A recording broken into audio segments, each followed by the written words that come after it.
கர்த்தருடைய பரிசுத்த நாம மகிமைப்படுவதாக. இந்த ஆடியோ மூலமாக உங்களை சந்திப்பதில் மிகுந்த மகிழ்ச்சி. எல்லாரும் எப்படி இருக்கிறீங்க?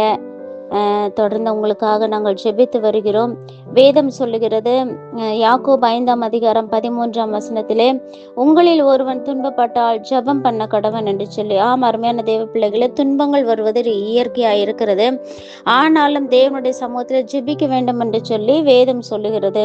நமக்கு துன்பங்கள் வரும்போது, பிரச்சனைகள் வரும்போது, தேவைகள் வரும்போது, குறைவுகள் வரும்போது, அநேக சூழ்நிலைகள் மத்தியில அநேக மனிதர்களையும் அநேக மற்ற காரியங்களையும் நாம் பின்தொடர்ந்து பிரயாசப்பட்டு அந்த காரியங்களுக்கு ஒரு விடுதலை பெற்றுக்கொள்ள நாம் முயற்சிக்கிறோம். ஆனால் தேவன் சொல்லுகிறார், நீங்கள் துன்பப்படும் போது ஜெபிக்க வேண்டும் என்று சொல்லி.